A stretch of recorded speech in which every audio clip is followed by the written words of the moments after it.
전능하신 하나님을 오늘 말씀으로, 그리고 그 하나님의 사랑을 느끼는 오늘 이 시간이 되길 소망합니다. 오늘 저는 보이는 것과 보이지 않는 것에 대해서 이라는 제목으로 함께 고린도후서 4장에 있는 말씀을 본문으로 하여 살펴보겠습니다.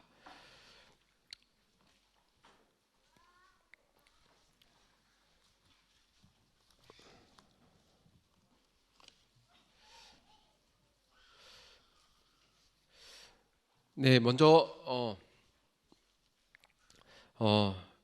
마석교회를 방문해 주신 분들이 계십니다. 우리 처음 방문해 주신 우리 민흥규님 그리고 박평수님, 우리 손을 좀 들어주시겠어요? 네, 두 분 우리 환영의 박수 부탁드리겠습니다. 우리 산돌 소그룹과 남은 무리 소그룹에서 지난주에 교회 앞에서 뵌 분입니다. 그 발걸음이 이렇게 교회로 이어지게 됐습니다. 계속해서 이 발걸음이 하늘까지 이어지게 되기를 소망합니다. 또 우리 지난주에 오셨는데요, 또 오늘 또 오셨습니다. 우리 한봉구 우리 선생님, 네, 우리 손만 일어섰습니다. 네, 감사합니다. 계속 이어지게 되리라 믿습니다. 네, 먼저 우리 고린도후서 4장 16절부터 18절에 있는 말씀 함께 읽도록 하겠습니다. 시작.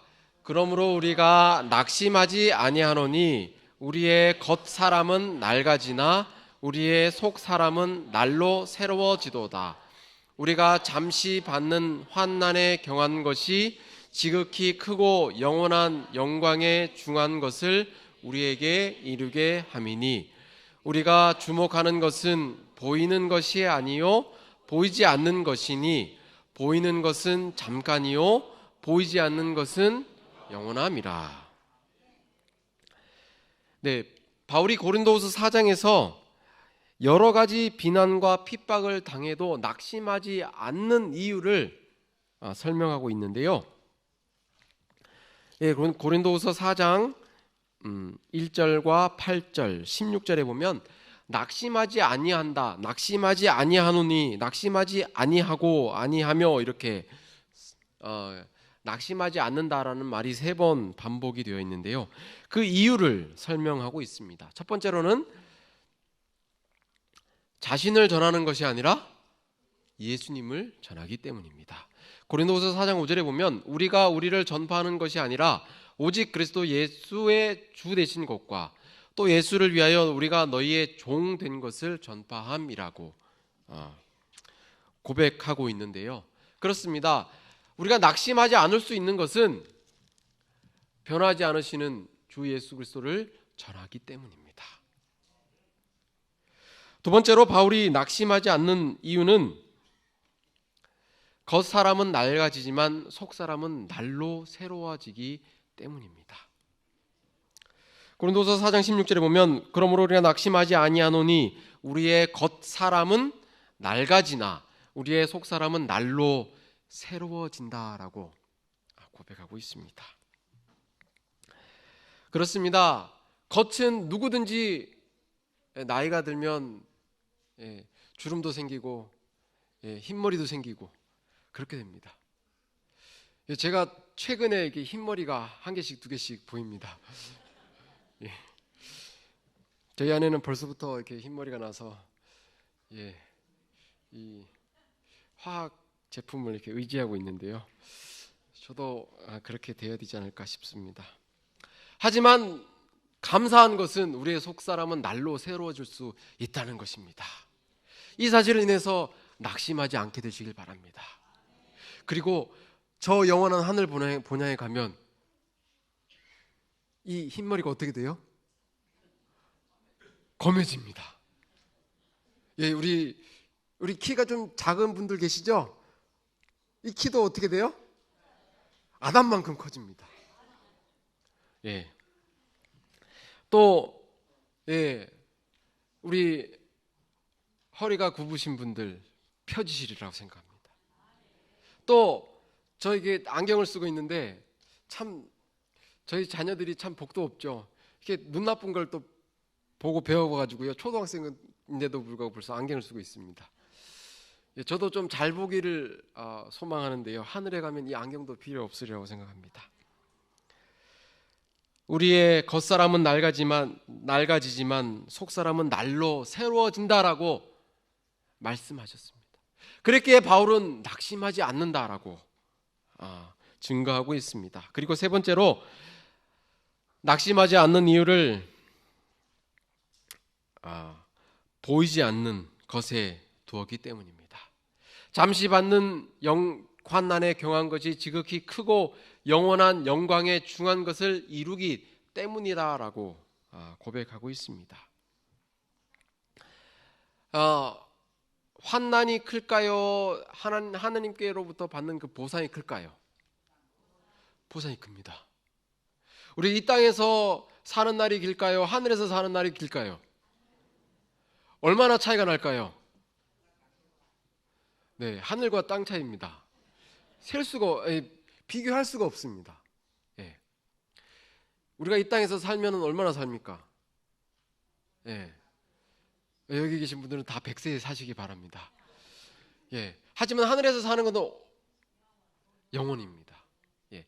영원에 비하면 이 100년이라는 시간은 매우 점에 불과할 것입니다.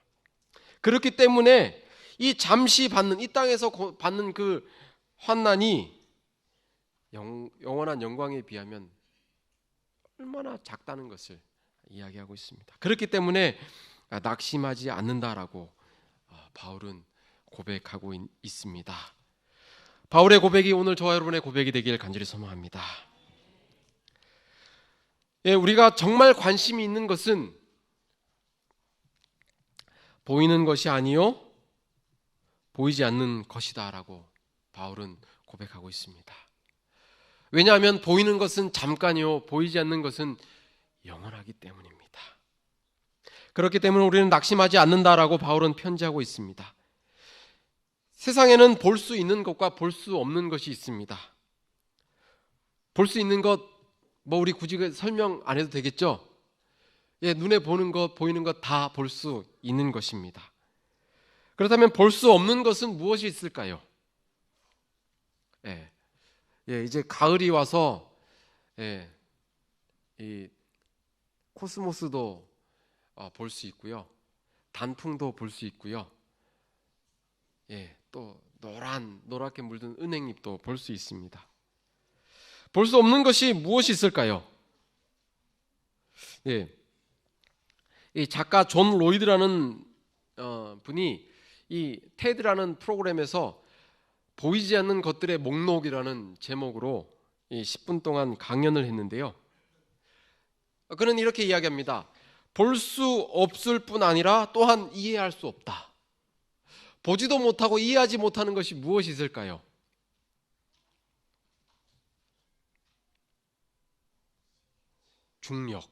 중력의 힘. 중력의 힘 보입니까? 보이지 않습니다. 이 4대의 힘 중에서 가장 이해하기 어렵고 약한 힘이라고 합니다. 중력은 보이지 않습니다. 그런데 중력에 의해서 물건이 떨어지는 것은 우리가 확인할 수 있습니다. 또 우리의 이 얼굴은 볼 수 있습니다. 그렇죠? 우리 옆에 계신 분들은 얼굴 한번 보시고 인사 한번 하시겠습니다. 반갑습니다. 옆에 계신 분들은 얼굴을 한 1초만 좀 쳐다보시기 바랍니다. 우리 1초만 쳐다보시기 바랍니다. 우리 얼굴을 보셨는데요. 우리 얼굴을 보셨는데 생각은 알 수 있습니까? 몰라요. 저 사람이 날 보고 웃는 게 왜 웃는 걸까? 우리는 생각은 알 수 없습니다. 그렇죠? 생각은 볼 수 없습니다. 또 빛. 우리는 빛이 있어야지 볼 수 있습니다. 하지만 빛이 강하면 빛을 볼 수 있을까요? 없을까요? 볼 수 없습니다. 너무 빛이 강하면 볼 수 없습니다. 빛이 많을수록 볼 수 있는 것은 줄어든다고 합니다. 태양을 한번 보시기 바랍니다.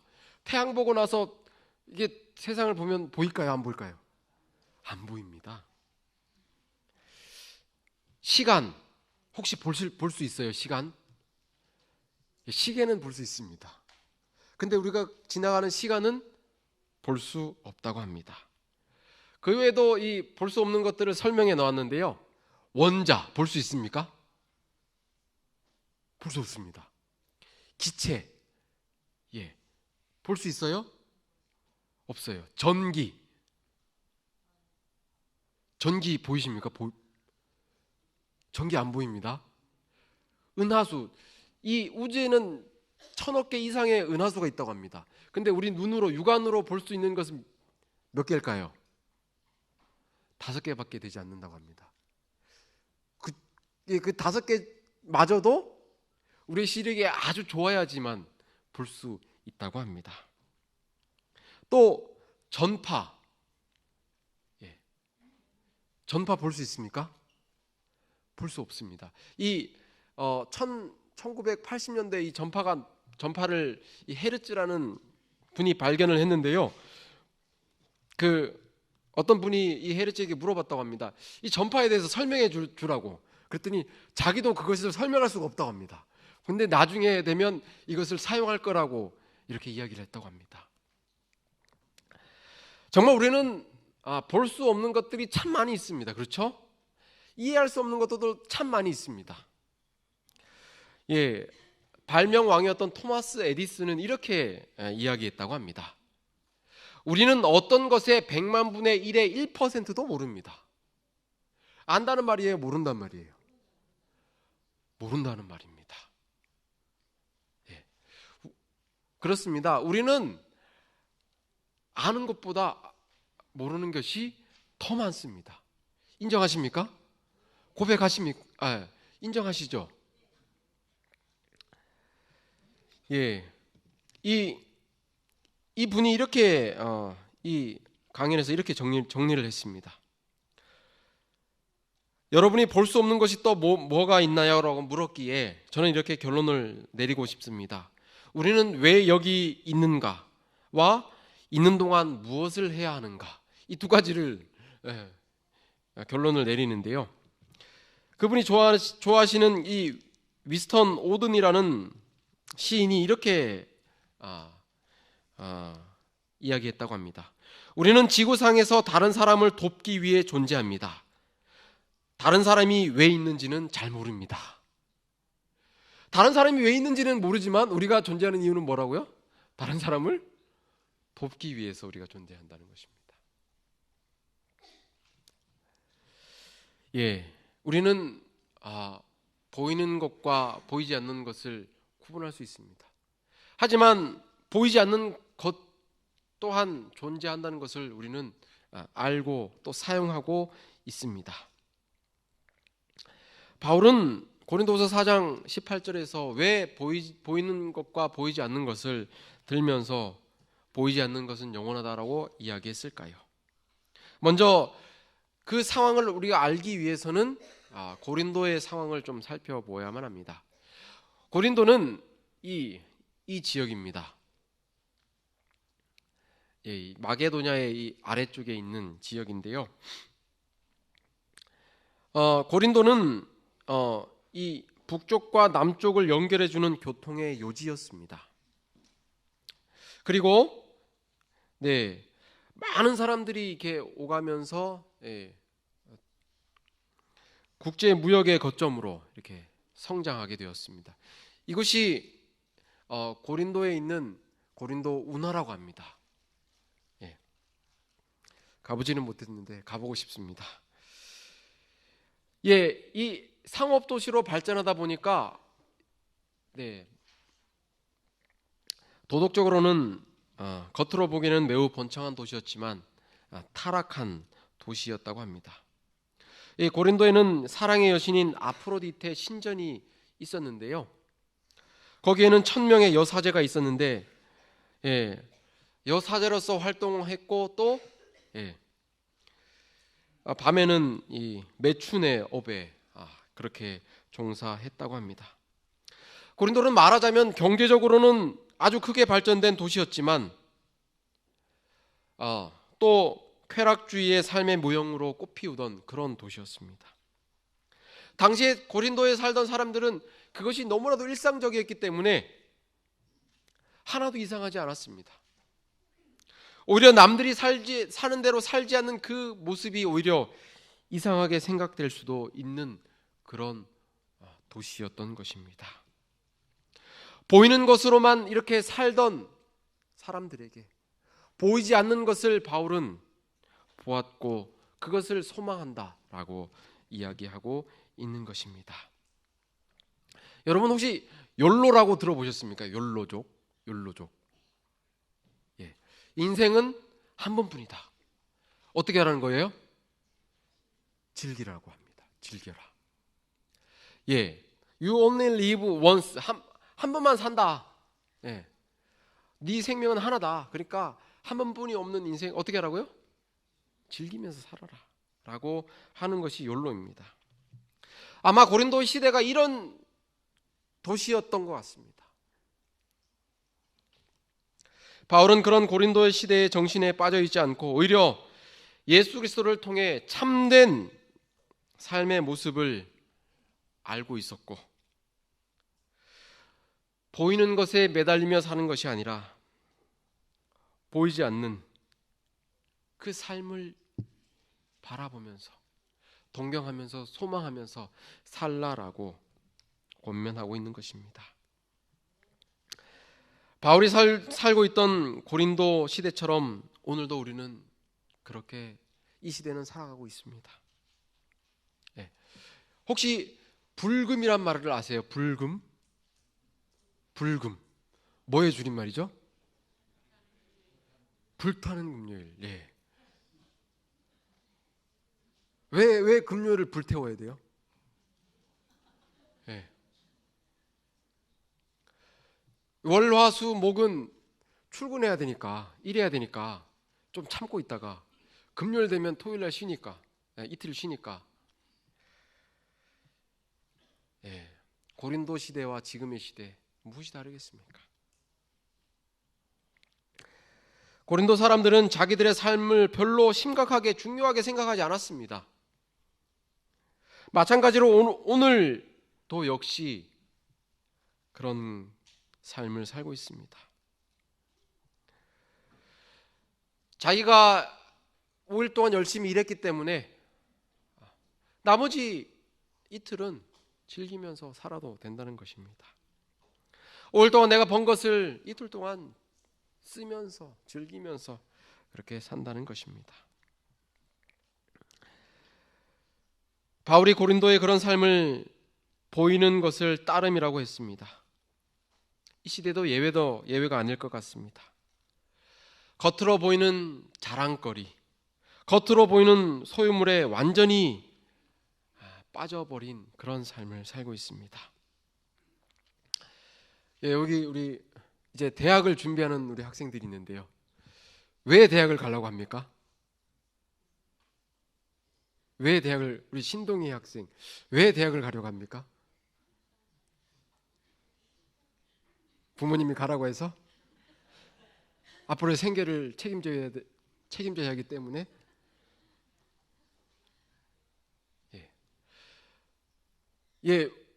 저도 그랬고 우리 여기 계신 우리 성도님들도 자녀들이 좋은 대학에 가기를 바랬습니다. 그렇죠? 안 그러신 분 계십니까? 계실 수도 있습니다. 근데 대부분은 좋은 대학에 가기를 원합니다. 왜요? 출세하려고. 네, 감사합니다. 만약에 우리 아들이 서울대 갔다. 그럼 어떻게 합니까? 플랜카드 붙죠. 그리고 만나는 아는 사람들마다 뭐라 그래요? 우리 아들이 그렇게 공부하지 말라 그랬는데도 공부하더니 서울대 갔다고. 이렇게 이야기할 것입니다. 서울대 가면 뭐예요? 자랑거리 됩니다. 자랑거리. 좋은 과에 들어가면 자랑거리가 됩니다.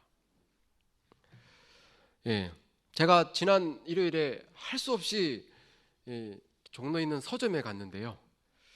참 서점에 잘 안 가는데 피치 못할 사정으로 서점에 갔는데 거기서 시간이 있어서 한 권의 책을 읽었는데요. 임플란트 전쟁이라는 책이 눈에 딱 들어와서 그걸 한 시간 반 동안 책을 읽었는데요. 그 내용은 그거더라고요. 이 어떤 의사가 어떤 사람이 치과대학을 졸업해가지고 치과 병원을 차렸는데 마음대로 이 병원의 수가를 책정하지 못하더라는 것입니다. 이 협회가 있어서, 이게 제 얘기가 아니라서 책에 나온 얘기라서요. 책에 나온 내용을 설명드린 겁니다. 내가 이 임플란트 가격을 이 정도 금액이 맞으면 이 가격을 매기고 싶은데 그렇게 할 수 없다는 것입니다. 왜냐하면 기준이 있고 이렇게 개원을 했는데 팩스가 왔대요. 이 임플란트 가격을 이렇게 매겨라고. 그렇게 해서 그렇게 매기지 않고 하다 보니까 이런 온갖 어려움이 닥치고 그 와중에서도 정직하게 그렇게 이렇게 하는 그런 과정을 설명해 놓았는데요. 정말 의식하지 않고서는 살 수 없는, 그리고 왜 사람들이 치대에 가려고 하는지를 좀 더 세분하게 알 수 있었습니다. 제 1년 연봉보다 한 달 월급이 더 많더라고요. 왜 그렇게 하는지 느낄 수 있습니다. 더 넓은 집, 더 좋은 차, 더 좋은 것, 겉으로 드러나는 것을 갖기 위함이라는 것을 알게 됩니다. 하나님을 믿는 우리도 어떤가요? 이와 같지 않습니까? 더 좋은 집, 더 좋은 옷, 더 비싼 물건. 우리 여기 계신 우리 여성분들 비싼 가방 바라보지 않게 되시길 바랍니다. 똑같습니다. 우리 자신을 돌아보시게 되길 바랍니다. 우리가 얼마나 보이는 것에 의식하며 살아가는지 말입니다. 보이는 것에 치우쳐 살아가다 보면 어쩔 수 없이 우리의 마음도 각박해지고 욕심으로 사로잡히게 될 것입니다. 남보다 좋은 집에서 살아야 하고 남보다 많은 것을 갖고 살아야 하고 내 아이가 더 잘해야 한다고 생각하다 보면 뉴스거리가 됩니다. 뉴스에 나오게 됩니다. 광고를 보면 갖고 싶은 마음이 생깁니다. 저도 그렇습니다. 그래서 저도 홈쇼핑 보고 몇 번 이렇게 구매를 한 적이 있는데요. 아마 능력만 된다면 홈쇼핑 보는 것마다 이렇게 막 살 것입니다. 그게 광고의 효과인 것 같습니다. 그런데 성경은 보이는 것은 오래가지 못한다고 성경은 기록합니다. 보이는 곳에 너무 집착하지 않게 되시길 바랍니다. 야고보서 4장 14장은 이렇게 기록합니다. 함께 읽어볼까요? 시작. 내일 일을 너희가 알지 못하노도다. 너희 생명이 무엇이뇨? 너희는 잠깐 보이다가 없어지는 안개니라. 좋은 집 오래 갈 것 같죠? 오래 갑니다. 집은 우리의 생명보다 더 오래 가기도 하니까요. 그런데 우리가 집보다 더 오래 가지 않음을 기억하시게 되길 바랍니다. 많은 돈을 벌어봤자 우리의 생명이 없어지면 그것은 다 무의미하다는 것을 이야기하고 있습니다. 하나님께서는 우리에게 말씀하십니다. 반복해서요. 보이는 것에 너무 집착하지 말고 보이는 것을 위해서 살지 말라고 말씀하십니다. 보이는 것이 아닌 보이지 않는 것을 바라보면서 하루하루를 살아가시게 되길 간절히 소망합니다. 보이지 않는 것 무엇이 있을까요? 오늘 드리고 싶은 말씀은 보이지 않는 것에 대한 것입니다. 성경에는 보이지 않는 하나님을 바라보며 사는 삶을 이야기하고 있습니다. 첫 번째로 요셉입니다. 요셉은 창세기 39장에 보면 요셉이 보디발의 아내의 요구를 거절하는 장면이 나옵니다. 요셉은 이야기합니다. 내가 어찌 이 큰 악을 행하여 하나님께 죄를 지으리까. 눈앞에 아주 온갖 예쁜 것으로 다 치장한 여인이 있습니다. 그리고 아무도 없습니다. 그리고 내가 먼저 유혹한 것이 아니라 그 여인이 먼저 유혹합니다. 그런 상황 가운데 요셉은 어떻게 했습니까? 보이지 않는 하나님께 죄를 짓는다라고 고백했던 것입니다. 요셉은 이 땅에 살면서도 보이지 않는 하나님을 바라보며 살았습니다. 우리도 이와 같이 살게 되시길 간절히 소망합니다. 땅바닥에 지갑이 떨어졌습니다. 어떻게 하시겠습니까?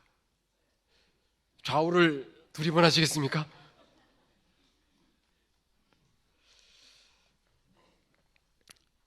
보이지 아니하는 하나님을 바라보며 사시게 되길 바랍니다.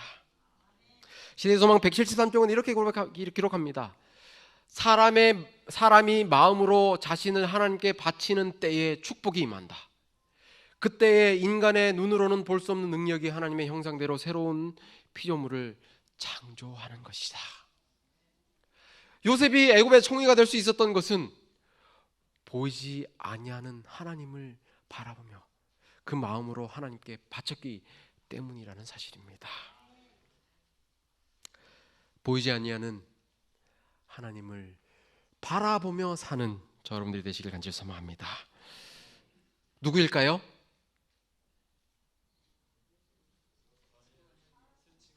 다니엘의 세 친구. 다니엘의 세 친구의 이름이 무엇이죠? 사드락, 메삭, 아벳느고. 이것은 느부갓네살 왕이 지어준 이 바벨론 이름입니다. 그럼 유대 이름은 뭘까요? 하나냐, 미사엘, 아사랴입니다. 다니엘의 세 친구입니다. 이 세 친구는 금신상에게 절하지 않아 풀무불에 던짐을 당했습니다. 여기서 궁금한 것이 있습니다. 다니엘은 어디 있을까? 다니엘은 아마 애굽의 총리였기 때문에 다니엘이 여기에 있으면 당연히 절을 안 할 것을 알았고 그 법령을 반포하는 것을 반대했기 때문에 어디 다른 곳으로 멀리 보냈을 것이다 라고 이렇게 추정을 하고 있습니다. 아무튼 다니엘의 믿음도 매우 높지만 이 다니엘의 세 친구의 믿음 또한 죽음 앞에 굴하지 않는 그 견고한 믿음을 볼 수 있습니다. 이 다니엘의 세 친구는 보이지 않는 분을 의지하였습니다. 그래서 뭐라고 그랬습니까? 풀무불에 던져도 하나님께서 능히 구해주실 것이다. 그리 아니하실지라도 우리가 절하지 않겠다. 죽어도 내가 절하지 않겠다라는 이런 믿음을 보이게 됩니다. 이 사건을 통해서 느부갓네살 왕은 보이지 않는 하나님을 보게 됩니다. 다니엘서 3장 25절입니다. 또 왕이 말하여 가로되 내가 보니 결박되지 아니한 네 사람이 불 가운데 다니는데 상하지도 아니하였고 그 넷째 모양은 신들의 아들과 같도다 하고. 기억하시게 되길 바랍니다. 우리가 보이지 아니하는 하나님을 의지하며 산다면 우리를 통해서 사람들이 보이지 아니하는 하나님을 바라보게 된다는 사실입니다. 왜 그런 이야기 많이 있죠? 이렇게 선교지에 갔더니 혼자 있었는데 그 옆에 이렇게 천사를 보았다. 다른 사람 증언하는 그 이야기를 들었을 것입니다. 하나님을 믿는 사람 그리스도인의 삶은 이와 같습니다. 보이지 아니하는 하나님을 의지하는 삶은 다른 사람들이 보이지 않는 하나님을 볼 수 있게 하는 그 능력의 삶을 살 수 있다는 것입니다. 저 여러분 삶이 이 다니엘 세 친구와 같은 삶이 되길 간절히 소망합니다. 선지자만 548쪽은 이렇게 기록합니다.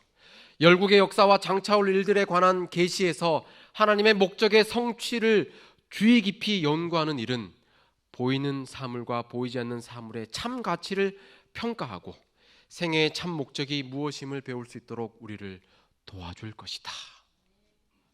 머리끝부터 발끝까지 금신상으로 된 금으로 된 그 신상, 우리는 뭘 볼 수 있습니까? 느부갓네살 왕이 바벨론이 멸망하지 않기를 바라는 그 마음으로 발끝까지 금으로 된 신상을 만들었는데 어떻게 됐습니까? 멸망했잖아요. 그렇게 강해 보였던 로마는 어떻습니까? 지금은 다 멸망해 버렸습니다. 이 사건을 통해서 우리가 보이지 않는 사물의 참 가치를 깨닫게 되시길 간절히 소망합니다. 세 번째로 모세입니다. 교회 증언 사권 345쪽은 이렇게 기록합니다. 모세의 믿음은 그를 보이지 않는 영원한 것을 보도록 이끌었다. 그는 현재에 그리고 단지 황폐화되고 멸망할 뿐인 좋아 보이는 것을 포기했다. 뭘 포기했어요?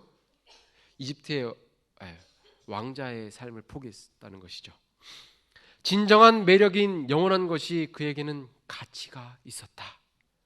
모세가 한 희생은 실로 희생이 아니었다. 그에게 있어서 희생이란 현세적이고 외관적이며 사탕 발림의 것을 확실하고 고상하며 불멸의 것을 위해 포기하는 것이었다. 물질 만능주의에 팽배해진 오늘 이 시대에 우리에게 보여주는 교훈입니다. 모세는 맘만 먹으면 아주 영원한 그 자신 이 땅에서의 그 영원한 부귀영화가 보장이 되어 있는 그런 삶이었습니다. 그런데 모세는 그것을 포기하고 진정한 매력인 영원한 것에 그에게 관심이 생겼다는 것입니다. 오늘 우리의 눈도 모세의 눈과 같이 변하게 되길 간절히 소망합니다. 고린도서 4장 17절은 이렇게 우리에게 다시 한번 권면하고 있습니다. 우리의 잠시 받는 환난에 경한 것이 지극히 크고 영원한 영광에 중한 것을 우리에게 이루게 함이니. 바울은 많은 환난과 고난을 겪었습니다. 하지만 그것을 매우 가볍다라고 고백했습니다. 왜냐하면 하나님께서 약속하신 보상 주시겠다고 하신 그것이 훨씬 더 컸기 때문입니다. 이 시련이 왜 필요할까요? 그 작은 시련도 하나님께서 허락하지 않으시면 얼마나 좋을까요? 그런데 시련을 허락하신 이유는 무엇인지를 리비언 헤럴드 1902년 5월 6일자에는 우리에게 이렇게 설명하고 있습니다. 함께 읽어보겠습니다. 시작. 그 시련들은 품성의 완전을 위해서 하나님이 임명하신 종들이다. 그리스도인의 상실과 고통이 아무리 크다 할지라도 크신 섭리의 길이 아무리 어둡고 불가해하다 할지라도 모든 것이 우리의 유익을 위한 것임을 알고 주 안에서 기뻐해야 한다. 왜 시련이 필요한지를 보여주고 있습니다. 품성의 완전을 위해서 시련이 필요하기 때문입니다. 또 하나님께서는 눈에 보이는 일시적인 것들을 가치 있게 여기지 않으시고 눈에 보이지 않는 영원한 것을 가치 있게 여기신다고 합니다. 하나님께서는 눈에 보이지는 일시적인 것을 초월하여 눈에 보이지 않는 영원한 것을 가치 있게 여기신다. 전자는 후자를 나타낼 때에만 가치가 있다. 가장 뛰어난 예술품도 영혼 속에 역사하시는 성령의 열매인 품성의 아름다움에 비교될 수 있는 미를 소유하고 있지는 않다는 것입니다. 영원한 것을 소유하는 여러분이 하나님께서는 가치 있게 여기신다는 것입니다. 보이지 않는 것을 바라고 소망하고 믿고 전진하시게 되길 간절히 소망합니다. 하나님께서는 이 품성을 우리에게 가장 귀한 것으로, 보이지 않는 그 우리 마음을 하나님께서는 가장 귀하게 여기신다고 하셨는데요, 이 품성을 사단도 어떻게 할 수 없다고 합니다. 산상본 32쪽은 이렇게 기록합니다. 비방이 사람의 명예를 훼손할 수는 있으나 품성을 더럽힐 수는 없다. 품성은 하나님께서 보호하고 계신다. 우리가 범죄하고자 마음 먹지 않는 한 사람의 능력이든 사단의 능력이든 간에 심령을 더럽힐 수 있는 능력이 없다. 그래서 하나님은 이 보이지 아니하는 심령을, 성품을 가치 있게 여기신다는 것입니다. 그리고 이 품성은 하나님께서 보호하고 계심을 인하여 믿고 감사하시게 되길 간절히 소망합니다. 산상본 32쪽에 있는 말씀, 우리 길지만 빨간색 부분을 함께 읽도록 하겠습니다. 시작. 보이지 아니하는 자를 보는 것 같이 하여 참으며 보이는 것이 아니요 보이지 않는 것을 바라본다. 바울은 이런 마음으로, 이런 심경으로 우리에게 고린도후서 4장 18절에 있는 말씀을 말씀했습니다. 비록 우리는 모세처럼 보이지 아니하는 분을 보는 것 같이 하며 참고 인내했고, 또 보이는 것이 아니요 보이지 않는 것을 바라보며 살 수 있는 그 바울처럼 오늘 저 여러분들도 그렇게 살게 되시길 간절히 소망합니다. 이 땅에 보이는 것은 잠깐입니다. 이 땅의 생명 또한 잠깐입니다. 우리 지난 화요일 우리 이남수 장로님의 전화를 받고 병원에 갔던 것이 아주 생생한데요,